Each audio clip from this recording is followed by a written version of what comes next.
Touhou's core gameplay mechanic is that what we will see in all of these videos, basically shooting at a lot of moving targets, which die fairly quickly for the most part to your attacks, and then also dodging these really thick bullet patterns.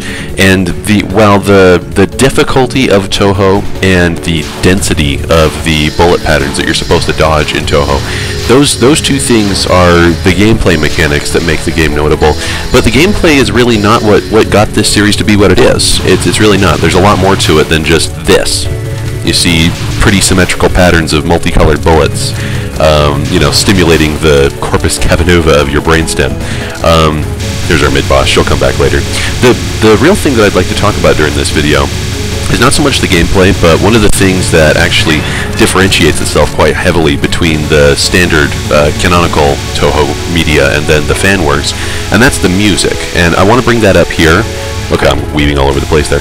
I want to bring this up here because this stage has unusual music for the Touhou series. This is more ambient work than Zune usually does, so I think it's a good representation of kind of like the highlight. It's also my favorite stage theme. But of course, everybody who would be watching this is aware of the fact that there's a lot of fan artists, a lot of fan composers out there who will take the basic themes of Touhou music and remix it into just so many ways. Now, it's so unusual because Touhou music it's not really based on congruent themes. Every stage, every boss, everything has its own harmony, has its own melodies. I mean, listen to this right here.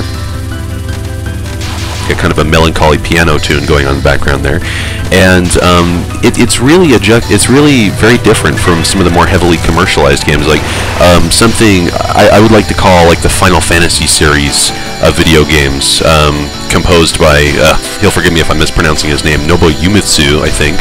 And his work was a lot more of the lines of, okay, I've got a game here, and it's going to have say like a track or a soundtrack of like maybe 100 different songs, and they'll be based around a few different themes. Maybe there'll be some deviants here and there, but we'll have like a harmony or a melody that'll be very simple and sad, and then you can pick up the tempo, and then it's a battle theme. And here in the Touhou game, there's nothing like that. There's very, very rarely reuse of musical themes. Often every boss has its own theme song, every level has its own theme songs, and they very rarely have anything to do with one another. There are a couple of exceptions to this, but I think reuse of themes may have happened perhaps 2 or 3 times in the entire series that I'm aware of.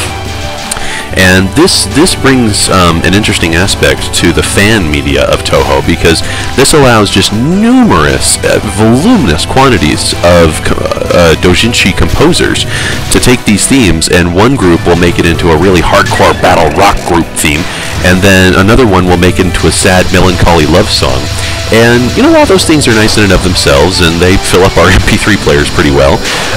But you're always going to miss out if you don't hear the themes from which they originally came, if you don't hear the original composer's work, and especially so if you don't get to hear the original composer's work in the original setting, because Zune composes all of his music for the sake of ambience for the video games, really.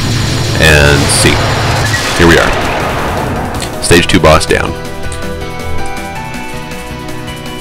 And we'll come back.